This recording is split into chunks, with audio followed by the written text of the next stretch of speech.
हरे कृष्णा साथियों।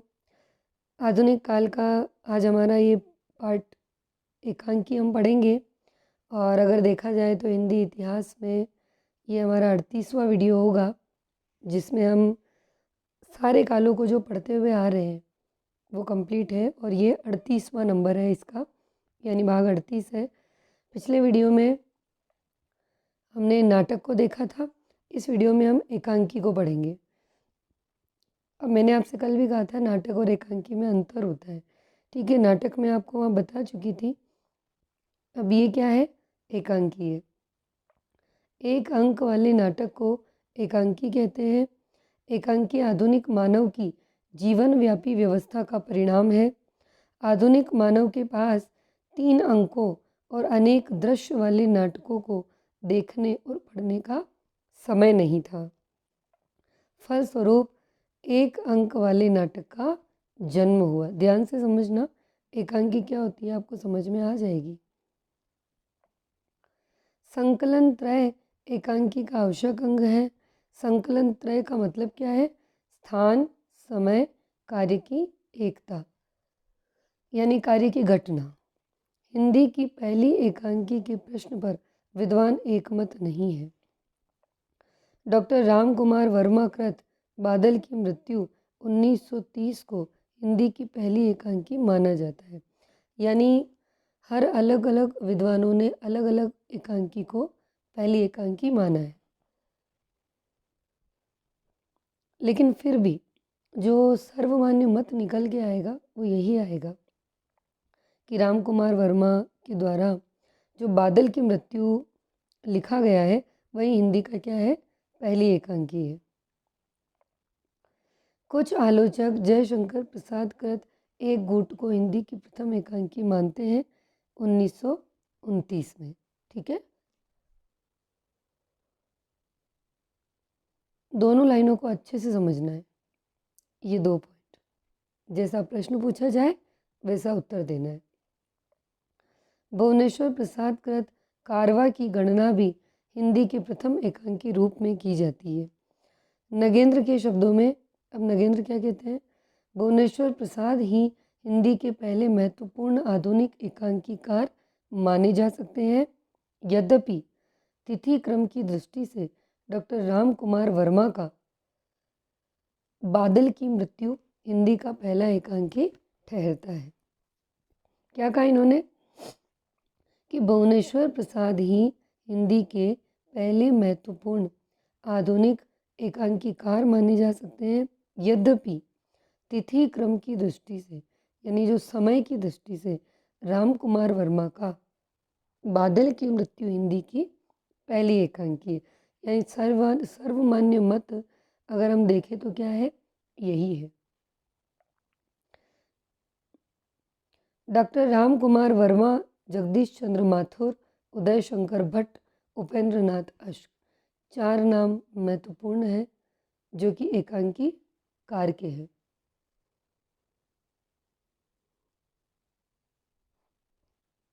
अब हम एक एक करके इनको पढ़ेंगे कि इन्होंने कौन कौन सी एकांकियाँ लिखी है। रेशमी टाई, चारुमित्रा, पृथ्वीराज की आंखें, मयूर पंख, दीपदान, औरंगजेब की आखिरी रात, कौमुदी महोत्सव। भुवनेश्वर प्रसाद लिखते हैं कारवा, तांबे के कीड़े, शैतान, 2 मात्रा आएगी यहाँ शैतान में, प्रतिभा का विवाह, ये प्रतिभा में छोटी मात्रा होगी। ठीक है, यहाँ बड़ी लिख रखी है।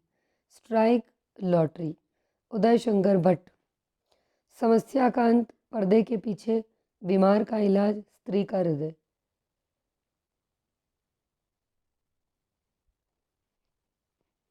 उपेंद्र नाथ अश्क, देवताओं की छाया में, चरवाहे, तूफान से पहले, साहब को जुकाम है, पर्दा उठाओ पर्दा गिराओ, सूखी डाली लक्ष्मी का स्वागत। धर्मवीर भारती, नदी प्यासी थी, नीली झील, सृष्टि का आखिरी आदमी। ये एकांकियाँ हैं। ठीक है ना। हरिकृष्ण प्रेमी ने कौन कौन सी एकांकी लिखी? राष्ट्र मंदिर, मातृ मंदिर, वाणी मंदिर। और जगदीश चंद्र माथुर ने कौन सी लिखी? भोर का तारा, ओ मेरे सपने, मेरी बांसुरी, कलिंग विजय, कबूतर खाना, रीढ़ की हड्डी। देखो ये कबूतर खाना जो है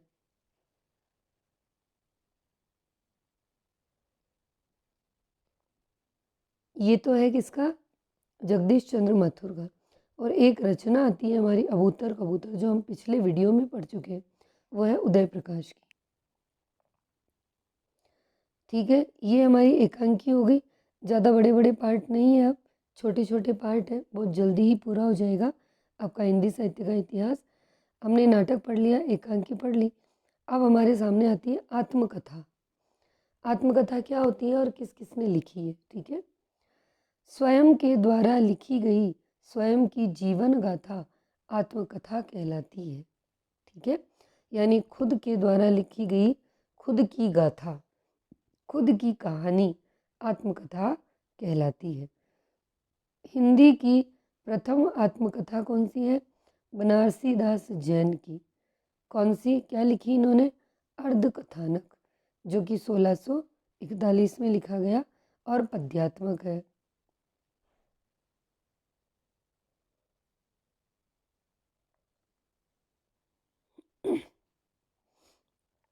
अब देखिए हिंदी की जो प्रमुख आत्मकथाएं और उनके लेखक।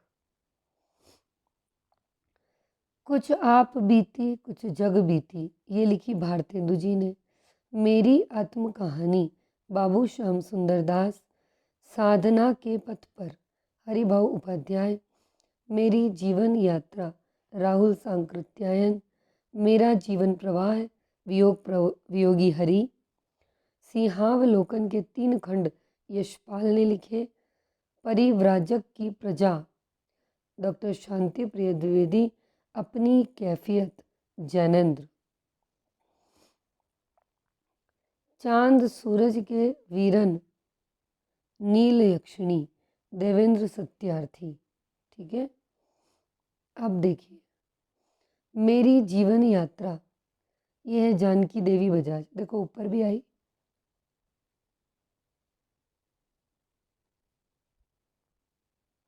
ये राहुल सांकृत्यायन की। कंफ्यूज नहीं होना है आपको।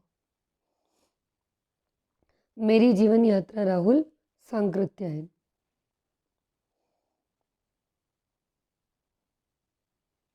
आजकल शायद आपको लग रहा होगा पढ़ाने में वो जोश नहीं है, तो बिल्कुल नहीं है, क्योंकि पिछले 6-7 दिनों से बहुत ज़्यादा ही मेरी तबीयत ख़राब थी, तो धीरे धीरे मुझे रिकवर होने में टाइम लगेगा।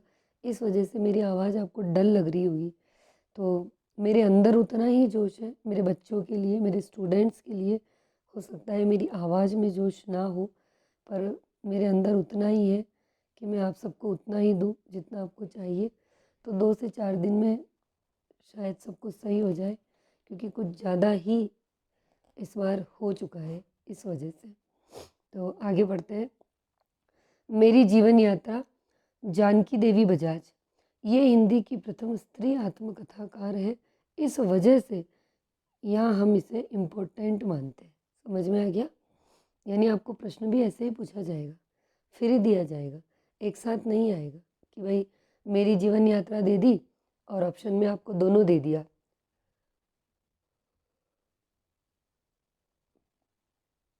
दोनों क्या दे दिया? मतलब राहुल सांकृत्यायन और जानकी देवी बजाज दोनों दे दिया, ऐसा नहीं देगा। ठीक है, यादों की परछाइयाँ मेरी आत्म कहानी, ये है चतुर्सेन शास्त्री। ठीक है, आत्मनिरीक्षण सेठ गोविंद दास। बचपन के 2 दिन देवराज उपाध्याय। यौवन के पारद्वार नगेंद्र का निबंध है। देखो आंगन के पारद्वार, आपको याद आ रहा होगा, कुछ आया थोड़ा थोड़ा सा आया होगा, है ना? आंगन के पारद्वार। जिन बच्चों ने अगर अच्छे से तैयारी की है या रिवीजन चल रहा है, तो आपको याद आ रहा होगा कि ऐसा ही कुछ हमने पढ़ा है कि बिल्कुल हमने अज्ञेय जी की रचना आंगन के पार द्वार पढ़ी है, जिसे कि साहित्य अकादमी पुरस्कार मिला हुआ है ना? वही चीज़। और यहाँ क्या लिखा है? यौवन के पार द्वार। ये किसने लिखा? नगेंद्र का एक निबंध है ये। ये ध्यान रखिएगा। ये निबंध है, ये आत्मकथा चल रही है, पर बीच में मुझे कुछ याद आया था तो मैंने यहाँ लिख दिया। ठीक है। अपनी खबर पांडेय बेचन शर्मा होकर, ये इम्पोर्टेंट है, पूछी भी जाती है। और हरिवंश राय बच्चन भी बहुत इम्पोर्टेंट है। और इसमें याद रखना, पिछली बार जो मैंने पेपर दिया उसके अंदर इसे क्रम से पूछा गया था कि जो हरिवंश राय बच्चन की आत्मकथा है इसका क्रम क्या रहा। तो हम कितनी बार याद कर लेते हैं, क्रम भूल जाते हैं। तो क्रम होगा, क्या भूलूं क्या याद करूं, नीड़ का निर्माण, बसेरे से दूर, 10 द्वार से सोपान। ठीक है। अपनी कहानी वृंदावन लाल वर्मा, मेरी फिल्मी आत्मकथा बलराज साहनी, आज के अतीत भीष्म साहनी, अर्धकथा डॉक्टर नगेंद्र। देखो ये नगेंद्र की आत्मकथा है, पर ऊपर जो हमने पढ़ा वो निबंध है। ठीक है। अपनी धरती अपने लोग रामविलास शर्मा, आत्म परिचय फणीश्वर नाथ रेणु, तपती पगडंडियों पर पद यात्रा कन्हैया लाल मिश्र प्रभाकर। कहीं न जाए का कहिए भगवती चरण वर्मा, जहाँ मैं खुश हूँ समय है सहचर, ये है दोनों रामदर्श मिश्र की। जो मैंने जिया यादों का चिराग, जलती हुई नदी, ये तीनों किसकी है, कमलेश्वर की। गालिब छूटी शराब रविंद्र कालिया, मुड़ मुड़ कर देखता हूँ राजेंद्र यादव, पंखहीन मुक्त गगन में पंछी उड़ गया विष्णु प्रभाकर। अब है पानी बिचमीन पियासी, कहाँ तक कहे युगों की बात, ये है मिथिलेश्वर। ठीक है। तो ये आत्मकथाकार थे। अब ये जो हम आत्मकथा पढ़ते हैं तो इनमें कुछ अलग अलग रचनाकार आते हैं। जैसे अब आपको ये नया पॉइंट दिख रहा है, दलित आत्मकथाकार। परीक्षा में भी ऐसे ही पूछा जाएगा, या तो सीधा आत्मकथा या फिर दलित आत्मकथाकार, इस तरीके से। ठीक है। मैं भंगी हूँ भगवान दास, अपने अपने पिंजरे मोहनदास नेमी शारण्य, जूठन।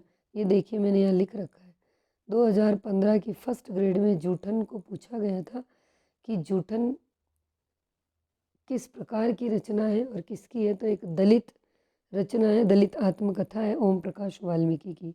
चमार का शोराज सिंह बेचैन,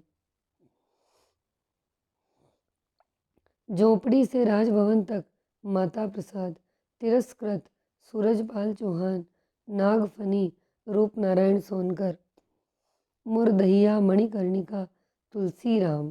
ठीक है।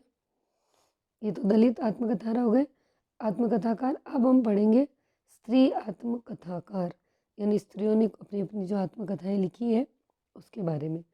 जो कहा नहीं गया कुसुम अंसल, लगता नहीं है दिल मेरा, कृष्णा अग्निहोत्री, बूंद बावड़ी पद्मा सचदेव, कुछ कहीं कुछ अनकहीं, शिला झुंझुनू वाला, कस्तूरी कुंडल वसे, मैत्रेयी पुष्पा, एक कहानी यह भी मन्नू भंडारी, अन्या से अनन्या, बहुत मोस्ट है, प्रभा खेतान,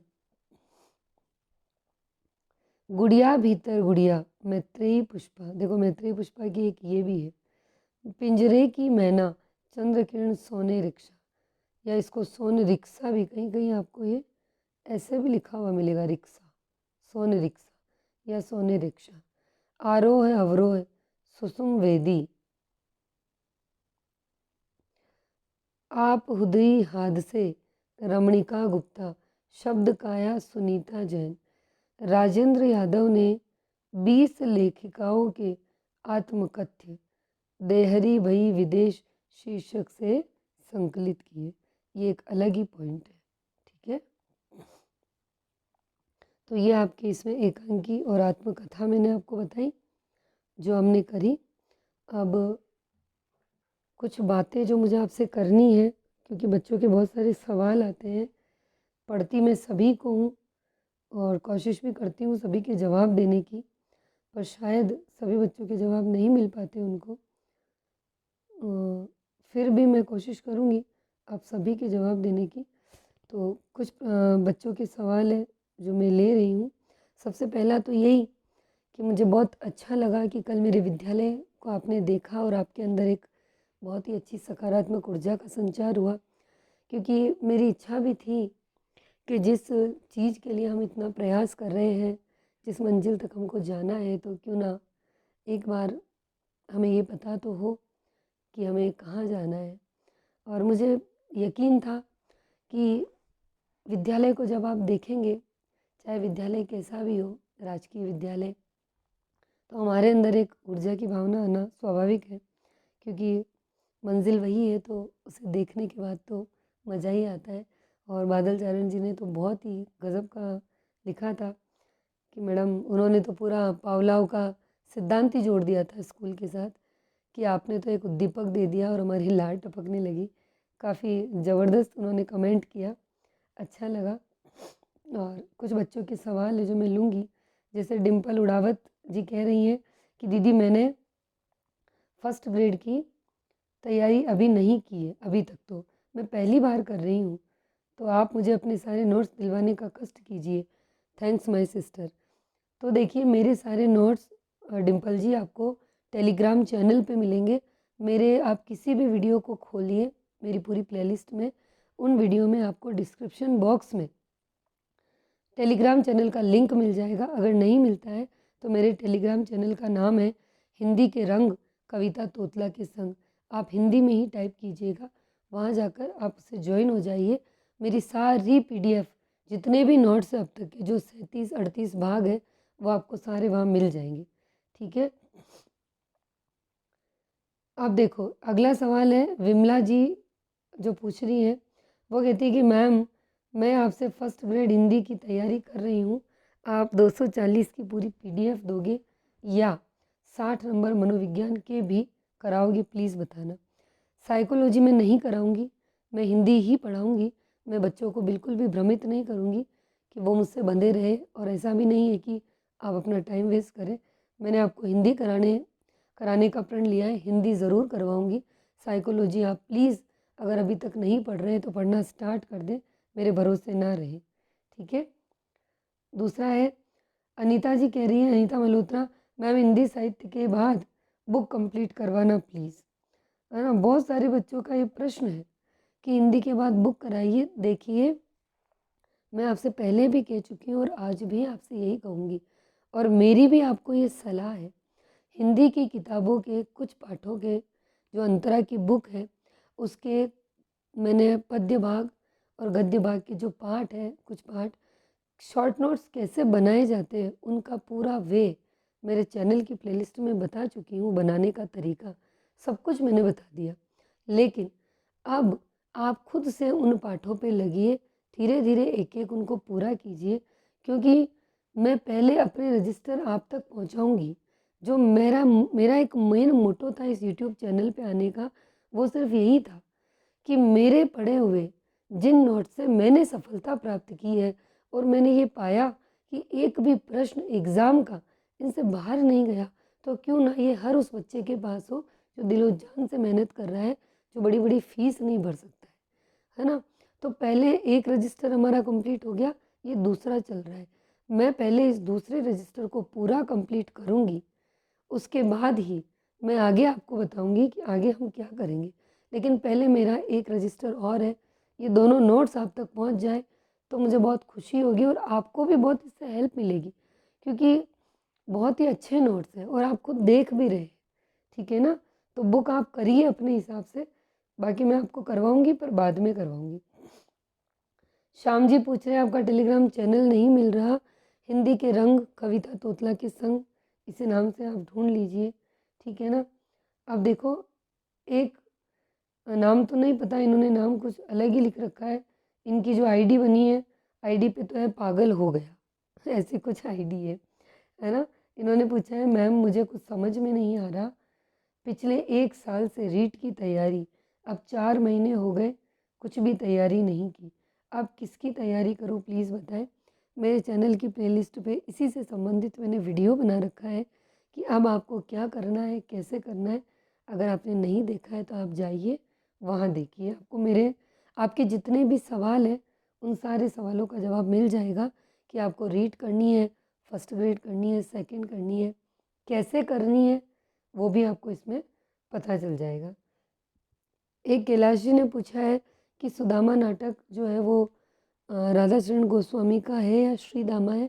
तो देखिए कैलाश जी, मैंने पहले भी आप मेरे साथ शुरू से जुड़े हैं, मुझे पता है, और आप पढ़ रहे हैं। एक ही राइटर की रचनाएं अलग अलग नाम से अलग अलग हो सकती है, लेकिन देखिए सुदामा जो है वो श्री राधाचरण गोस्वामी का ही है, इतना मुझे यकीन है। हो सकता है किसी और का भी हो, लेकिन आप कंफ्यूज बिल्कुल ना हो, ठीक है ना।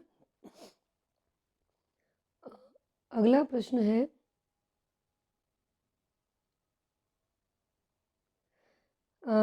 भावना शर्मा कहती है कि हरे कृष्णा मैम, हरे कृष्णा भावना जी, हमें ये बताओ कि दोनों पेपर में कितने नंबर लाना ज़रूरी है जिससे हमारा सिलेक्शन हो जाएगा। तो देखिए, ये सब कट ऑफ पे डिपेंड करता है कितने नंबर है क्या है, लेकिन हाँ, फिर भी मैं कहूँगी दोनों पेपर में 320 नंबर की तैयारी को आधार मानकर ही आप तैयारी करें, क्योंकि 2015 में 314 गई थी और अभी 2018 में 295 ही गई है। और मैंने पूरी डिटेल से इस पे वीडियो बनाया हुआ है कि कितने नंबर आपको लाने चाहिए। तो अगर आपने मेरा वो वीडियो नहीं देखा है तो आप जाके देख लीजिए। और 320 नंबर तो आप मान के ही चलिए, इससे कम बिल्कुल नहीं, क्योंकि हमें तैयारी ज़्यादा की ही मान के करनी है। फिर अनुमान तो क्या है, पेपर जब हमारे सामने आता है उसके बाद होता है। प्रिंसेस गुनगुन, इन्होंने स्कूल की बहुत तारीफ़ की है, बहुत बहुत धन्यवाद। और इन्होंने ये कहा है कि मैम, मैंने भी अपने सपनों का संसार कुछ ऐसे ही सोचा है। तो बिल्कुल गुनगुन जी, आपको भी आपके सपनों का संसार ऐसे ही जल्दी मिलेगा, बहुत जल्दी। पीआर मीणा कहते हैं कि मैडम पहले व्याकरण करा दो, साहित्य बंद कर दो और वह भी वर्ण विचार शुरू कर दो, है ना, हमारी सफलता के लिए कारगर सिद्ध होंगे। तो आपने जो ये लाइन लिखी है, तो पीआर मीणा जी, तो मुझे लगता है कि आपका और सारा कोर्स हो गया, अब शायद आपका व्याकरण ही बाकी रहा है ना, इस वजह से आप ये बात कर रहे हैं। और आप शायद, जहाँ तक मुझे लग रहा है, तो किसी न किसी कोचिंग सेंटर से भी जुड़े हैं, तो वहाँ से शायद आपका कोर्स हो चुका है, क्योंकि आपके कमेंट्स मैंने पहले भी देखे हैं मेरे चैनल पे। तो देखिए, हमें सबको साथ लेके चलना है, मैं किसी एक के पीछे दूसरों का अहित नहीं कर सकती। सबसे पहले, जैसा कि मैंने पहले ही कहा था, मेरे जो नोट्स हैं जिनसे एक भी प्रश्न बाहर नहीं गया, मैं पहले विद्यार्थियों तक वही पहुंचाऊंगी, उसके बाद क्या करना है वो उसके बाद ही देखेंगे। और आगे देखिए, कुछ और सवाल है जो मैं निकाल रही हूँ बच्चों के।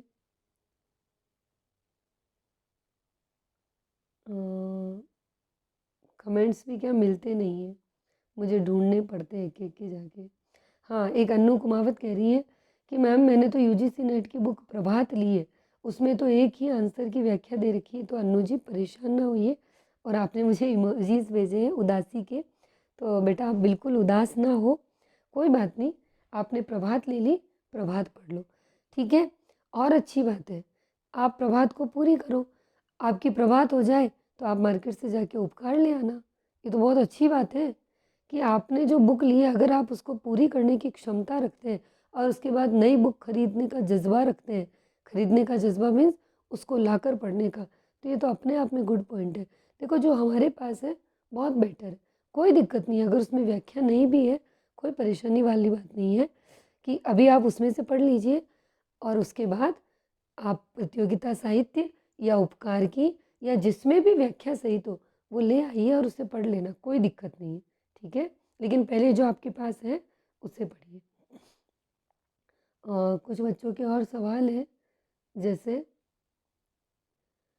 अब देखिए, मुझे गाइड के लिए भी पूछ रहे हैं बच्चे कि फर्स्ट ग्रेड के फर्स्ट पेपर के लिए मैडम पैनोरमा गाइड में से जैसे इंडियन हिस्ट्री हो गया, इंडियन पॉलिटी हो गया, जनरल साइंस हो गया, रीजनिंग, मैथ, एजुकेशनल मैनेजमेंट, ये सब भी है, तो क्या ये सही है? तो हाँ, पैनोरमा एक अच्छी बुक है, आप पढ़ सकते हैं। बादल चारण जी कह रहे हैं मैम अब तो काव्य क्लास शास्त्र शुरू कर दो, हमने पूरी क्लास सुनी और लिख भी ली।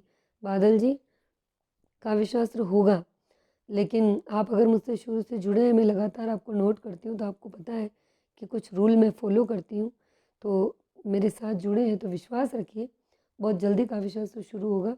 कुछ टॉपिक्स और हैं, होने वाले हैं, ठीक है। और आप सभी की दुआओं से, आप सभी के आशीर्वाद से मैं ठीक भी हो गई हूँ और अब ज़्यादा दिन नहीं लगेंगे, 1 से 2 दिन। तबीयत बहुत ज़्यादा बिगड़ गई थी, एडमिट होना पड़ा मुझे। मुझे भी नहीं समझ आया अचानक से क्या हुआ। बस जाती थी स्कूल, आ जाती थी, वहाँ भी बैठे रहती थी। वहाँ भी मैं बच्चों को कुछ नहीं पढ़ा सकी और मुझे बहुत दुःख होता है जब मैं कुछ नहीं कर पाती। क्योंकि पता है, हर दिन का एक टारगेट लेके चलती हूँ मैं। मुझे लगता है कि आज दिन हुआ है, आज मैं ये करूँगी। मैं पहले से यहाँ से सोच के जाती हूँ कि मुझे आज 12वीं को ये कराना है, 11वीं क्लास को ये कराना है, 10वीं क्लास को ये कराना है।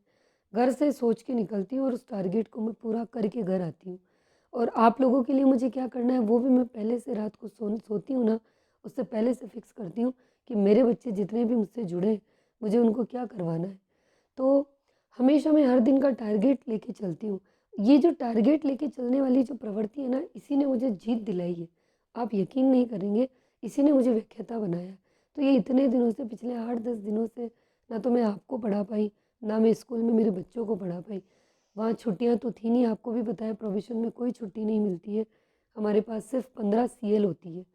अब पूरा साल एंड हो चुका है, सीएल भी, पहले मेरा एक्सीडेंट हो चुका था, तब तक तो आप लोग मुझसे जुड़े ही ना थे। सितंबर में मेरा एक्सीडेंट हुआ था, बहुत ही भयंकर। वो बस बिहारी जी की कृपा थी कि मैं बच गई। बाकी जिस जगह मेरा एक्सीडेंट हुआ, देखने वालों ने तो यही कहा कि ये नहीं बचेगी, पर ठाकुर की दया से सब कुछ सही रहा, मैं बच गई। वहाँ मेरी छुट्टियाँ लैप्स हो गई थी। अभी मैं बीमार हो गई तो छुट्टियाँ थी नहीं। जो जैसे-तैसे जाती थी, बैठी रहती थी। बच्चों का भी इतना स्नेह है मुझसे स्कूल में, वो मेरा ध्यान रखते थे। तो मैं जैसे-तैसे ठीक हो गई, लेकिन इन पिछले 7-8 दिनों में मैंने कुछ नहीं किया। ऐसा लगता है कि जैसे आपका भी बहुत समय मैंने ख़राब कर दिया और मेरे स्कूल के बच्चों का भी मैंने बहुत सारा समय ख़राब कर दिया। लेकिन हाँ, कल मैंने आपको भी पढ़ाया, कल मैंने मेरे स्कूल में मेरे बच्चों को भी पढ़ाया, तो कल मुझे एक बहुत अच्छी आत्मसंतुष्टि मिली कि हाँ, मैंने कुछ किया है। इसीलिए हर दिन रात को सोने से पहले अगले दिन क्या करना है, उस टारगेट को पहले ही फिक्स कर लो। लिख लो एक डायरी और पेन में कि कल मैं ये काम करूँगा और उस काम को पूरा करके ही दम लेना है, ताकि जब हम रात को सोएं तो हमें मानसिक सेटिस्फेक्शन हो। शारीरिक सेटिस्फेक्शन तो कभी मिलता ही नहीं है, ठीक है? क्योंकि हम चलते रहते हैं, लेकिन उससे भी खतरनाक मानसिक सेटिस्फेक्शन होता है। अगर वो नहीं मिला तो आदमी की स्थिति पागलों जैसी हो जाती है, डामाडोल हो जाती है, ठीक है ना? तो रात को सोने से पहले ही अगले दिन का टारगेट फिक्स कर लो कि आज मुझे ये करना है, आज मुझे ये करना है, आज मुझे ये करना है। फिर देखिए, आपका हर दिन इतना शानदार लगेगा और उस टारगेट को अचीव करने में अपना पूरा दिन लगा दो। मैं यही करती हूँ। मैं सबसे पहले आपको पढ़ाती हूँ, फिर उसके बाद मेरे स्कूल में मेरे बच्चों को, और उसके बाद मुझे शाम को जब सोती हूँ ना, तो मुझे इतना अच्छा लगता है कि हाँ, आज मैंने यूट्यूब पे मेरे जितने भी बच्चे हैं, उनको भी पढ़ा दिया। स्कूल में मुझे जितना देना था, उतना मैंने दे दिया। तो मुझे नींद भी बहुत अच्छी आती है, क्योंकि मैं मेंटली तौर पे पूरी सैटिस्फाई हूँ। जब हम हमारे टारगेट अचीव नहीं कर पाते तो हमें नींद भी नहीं आती है, ठीक है? तो आज मैं इतने ही सवाल लूँगी आपके, और कुछ और भी अगर आपके सवाल रह गए हो, कुछ और भी पूछना हो, तो फिर आप मुझसे पूछिए। कमेंट सेक्शन आप ही के लिए है। जाने से पहले वीडियो को लाइक ज़रूर करके जाइए। आपका लाइक मुझे मोटिवेट करता है। आजकल वीडियो पे लाइक पूरे नहीं आते हैं, तो मुझे लगता है कि बच्चे बोर हो रहे हैं, शायद मुझे बंद कर देना चाहिए। ये सब उनके काम का नहीं है।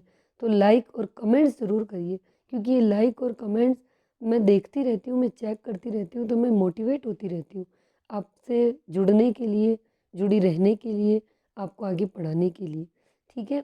बहुत जल्दी हमारी चीज़ें पूरी हो जाएगी और वैकेंसी नहीं आएगी, हो सकता है उससे पहले ही हम बहुत कुछ पूरा कर चुके होंगे। हरे कृष्णा, राधे राधे।